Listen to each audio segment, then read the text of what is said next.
Alors, avec la Bible, et surtout avec un esprit troublé, on a vite fait de faire des amalgames et de se perdre en interprétant des contradictions qui s'avéreraient évidentes.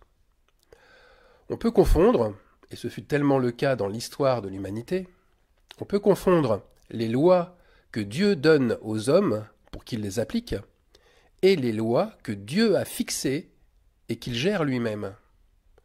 Ces dernières lois, d'ailleurs, ne sont pas forcément les mêmes, voire elles peuvent s'opposer aux lois humaines. Lisons Deutéronome 24, 16. On ne fera point mourir les pères pour les enfants, et l'on ne fera point mourir les enfants pour les pères. On fera mourir chacun pour son péché. Voilà un verset qui contredirait tout ce que j'ai dit auparavant sur la responsabilité collective face au péché du père sur ses enfants. Cela effacerait Exode 20, verset 6, qui punit l'iniquité des pères sur les enfants pendant plusieurs générations. Mais réfléchissons.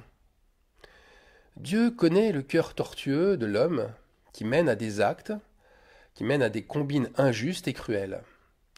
Dieu sait aussi que des disciples ne peuvent pas gérer le grand nombre, comme aussi ils ne peuvent pas voir ce qui se cache derrière les personnes qui mentent sur leurs conditions. C'est pourquoi ici, avec Deutéronome 24, nous avons une loi faite pour les hommes, alors que Dieu a fixé les choses autrement. Ici, l'ordre donné a pour but de responsabiliser chaque personne vis-à-vis de ses propres actes et d'empêcher aussi une justice collective qui aurait comme conséquence de commettre une faute encore plus grande que celle que l'on peut voir chez les autres. Si on les laissait faire, eh bien les justiciers feraient des génocides. Ils auraient vite fait de mettre tout le monde dans le même panier et d'aller vite en besogne. Ils brûleraient le bon grain avec l'ivraie. Ils jugeraient précipitamment le péché d'un seul en proclamant « les autres sont pareils, c'est toute la famille qui est soumise aux démons, et cette lignée est maudite, elle doit disparaître. » Alors on se retrouverait à nouveau en pleine inquisition, une véritable chasse aux sorcières. Avec la loi divine donnée à Moïse, seul le pécheur, pris sur le fait, mérite la mort. Il passait en jugement et il était puni de mort, mais, sur la déclaration de plusieurs témoins, c'était cette fameuse loi du talion, œil pour œil et dent pour dent. Celui qui a tué mérite lui aussi la mort. L'apostasie, elle, est d'un autre domaine. Elle est traitée différemment. Elle ressort de la fonction de Dieu. L'apostasie est jugée quand Dieu dit « Je suis un Dieu jaloux qui punit l'iniquité des pères sur les enfants. » C'est lui qui punit et personne d'autre. Il dit « Je suis un Dieu jaloux. Je punis l'iniquité. » Il ne dit pas « Vous punirez ainsi l'iniquité des pères sur les enfants. » Non. C'est lui, Dieu, qui choisit les coupables chez les enfants et les pères, et c'est lui aussi qui choisit la manière, par l'épidémie, par les cataclysmes ou par d'autres phénomènes. L'homme est pris comme un témoin de ses desseins. Mais en aucun cas, Dieu fait porter une telle action dans la main d'une personne aussi prophète qu'elle puisse être. Les enfants de Corée, qui ont survécu à la colère divine sur leur famille, mais témoignent avec puissance de la seule grâce de Dieu. L'homme doit donc arrêter, lui, son jugement à des faits précis et des situations précises formulées dans la Torah et détaillées dans le livre, notamment celui du Deutéronome au chapitre 24. Quand survient des temps troubles, comme avec la révolte de Corée, ou comme aujourd'hui, où il règne une apostasie généralisée, ce n'est pas à l'homme saint d'exercer un jugement et une condamnation vers des groupes de personnes précises. Tel courant doit être anéanti. Lesquels parmi ceux-là? Les catholiques, les protestants, les orthodoxes, les juifs, les francs-maçons, les œcuméniques? Ou encore telle église ou telle autre, telle synagogue ou telle secte? Ce n'est pas le combat d'un croyant, mais c'est celui de Dieu. Dieu, justement, a placé des prophètes pour qu'ils parlent à travers eux, pour annoncer ce qu'il va faire. C'est pour cette raison qu'un prophète annonce les conditions à remplir pour échapper à la colère de Dieu et pour avertir le peuple, afin qu'il se repente, et qu'il ait peur, vraiment peur de désobéir à sa parole. Un prophète sait qu'une sanction collective va arriver, mais il ne sait pas sur qui précisément elle va tomber. Il n'a pas à avoir du discernement pour cela, car ce n'est pas son affaire, c'est l'affaire du Seigneur. L'apostasie, même si nous la constatons, elle doit s'installer. Et même plus, elle doit grandir et prendre toute la place que ces sujets convoitent. Nous n'avons pas à lutter contre elle, contre cette apostasie, mais juste à ne pas se laisser séduire par ses avances. Nous avons à demeurer fermes sur la vérité. L'apôtre Paul en parle dans ce sens lors de la deuxième épître aux Thessaloniciens, dans 2 Thessaloniciens 2, 3. Que personne ne vous séduise d'aucune manière, car il faut que l'apostasie soit arrivée auparavant. Il faut que l'adversaire, le diable, s'élève, et avec lui, ceux qui ont signé un acte de divorce avec le Seigneur. Ça, c'est le mot, c'est le sens du mot apostasia, apostasion en grec. Alors, à quel moment signe-t-on cet acte infâme, cet acte de divorce? Eh bien, Paul le dit toujours à la suite de sa lettre. Cette répudiation, se montre au moment où l'on s'assoit dans le temple de Dieu et que on se proclame soi-même Dieu. Alors bien sûr, la proclamation reste en partie cachée, mais les actes montreront toujours la vérité.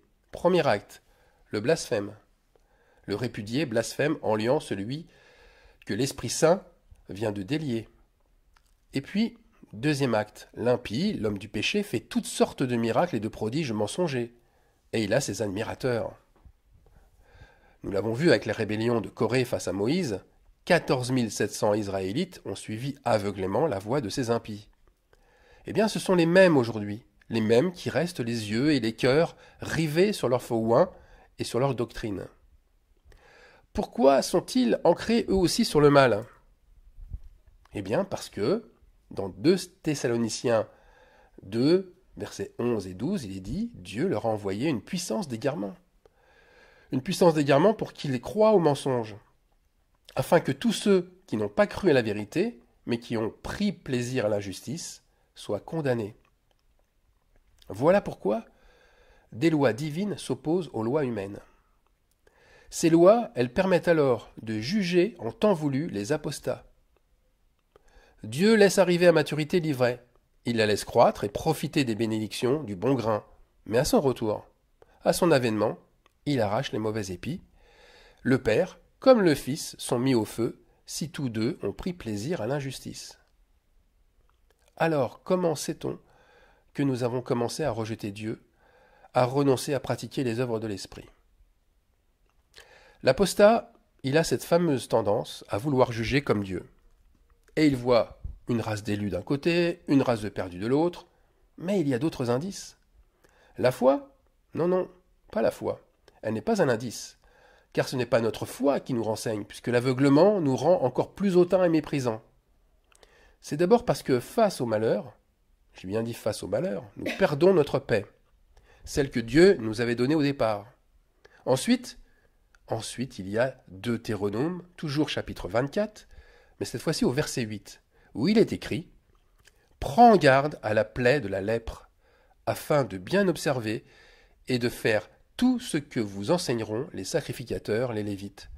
Vous aurez soin d'agir d'après les ordres que je vous ai donnés. » Prends garde à la plaie.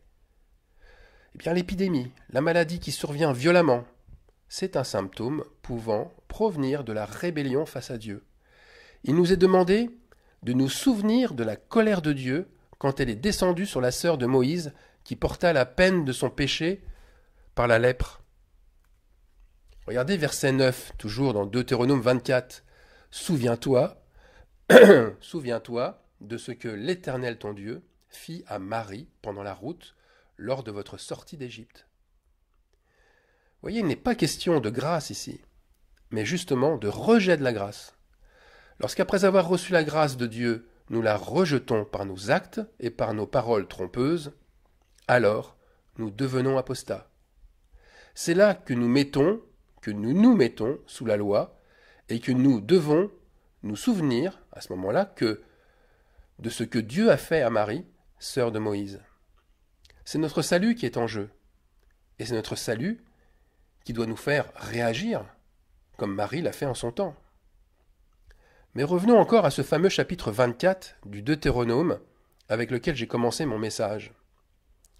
L'apostasie y est mis en lumière, comme aussi les moyens de discerner comment revenir à Dieu. Les versets 10 à 13 montrent les œuvres mauvaises que suscite l'apostasie. Et cela concerne le fait de prêter de l'argent et de le récupérer. L'argent, c'est toujours un bon moyen de révéler le cœur de celui qui n'aime plus Dieu. On va lire le verset 10, Deutéronome 24.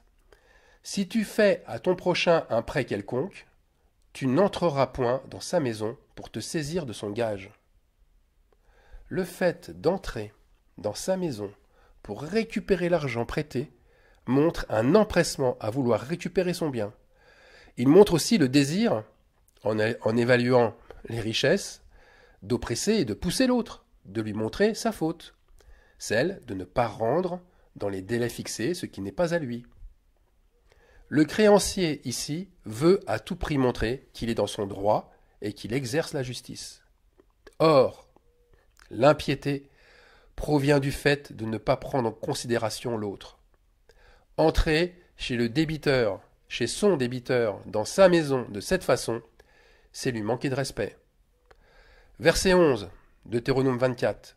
Tu resteras dehors, et celui à qui tu fais le prêt t'apportera le gage dehors. Alors le respecter, c'est se poser les questions.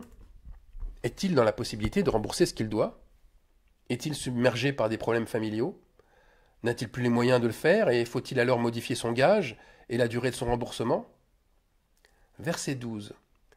Si cet homme est pauvre, tu ne te coucheras point en retenant son gage.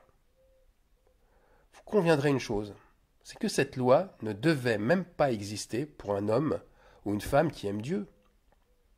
Parce qu'une telle personne sainte, elle se soucie de l'autre en premier. Elle fait passer alors ses besoins après ceux de l'autre. Un disciple de Christ cherchera même à diminuer le gage de son prochain pour l'aider, quitte à lui remettre sa dette, sachant d'autant plus qu'il est pauvre. D'ailleurs, un bon disciple met toujours une petite partie de ce qu'il gagne de côté pour pourvoir à un besoin éventuel d'un nécessiteux. Et là aussi, est-ce qu'on a besoin de la loi pour agir? Est-ce qu'on a besoin de Deutéronome 24, 19 pour agir? Alors je vous le lis. Quand tu moissonneras ton champ et que tu auras oublié une gerbe dans le champ, tu ne retourneras point la prendre, elle sera pour l'étranger, pour l'orphelin et pour la veuve, afin que l'Éternel ton Dieu te bénisse dans tout le travail de tes mains. Quand tu secoueras tes oliviers, tu ne cueilleras point ensuite les fruits restés aux branches, ils seront pour l'étranger, pour l'orphelin et pour la veuve. L'apostasie brûle la compassion. Elle ne fait plus penser à l'étranger, ni à la veuve, ni à l'orphelin. Ou c'est vrai, on y pense, mais uniquement comme des faire-valoir, s'ils sont susceptibles de faire davantage briller sa propre image de bienfaiteur, toujours pour servir ses propres intérêts. Alors la question importante est dans quelle mesure est-il possible de sortir de cette séparation avec Dieu? Eh bien, c'est encore et toujours ce livre du Deutéronome, chapitre 24, qui nous donne les indices et les limites. Et remarquez bien ici, remarquez une chose, c'est que la loi humaine, eh bien, elle va rejoindre point par point la loi de Dieu. Dès le verset 1, Deutéronome 24, la loi du divorce est détaillée. Et je le rappelle, le divorce entre deux mariés est le type même de l'apostasie. La loi donnée à Moïse permet de divorcer. Elle permet à la femme de quitter son mari et de se remarier, après que celui-ci lui ait écrit une lettre de divorce. Mais une fois remariée, et que son deuxième mari meurt, la femme n'a plus la possibilité de revenir vers son premier mari. Si elle le fait, verset 4, c'est une abomination devant l'Éternel. C'est l'héritage de Dieu qui est alors souillé. Eh bien, le sens de cette loi montre la loi de Dieu. Il souhaite que nous la comprenions ainsi. Il n'est plus possible de sortir de l'apostasie quand on a choisi et qu'on s'est allié avec un époux autre que notre Seigneur. Même si vous vous repentez que cet époux meurt, c'est-à-dire que vous avez chassé ces démons, eh bien Dieu le Père ne vous reprendra plus ensuite. Car cette épouse est souillée. C'est ce qu'on a lu au verset 4. Et c'est ce qui est dit au verset 4. Alors on me dirait, oui, mais la grâce, alors? Eh bien, détrompez-vous.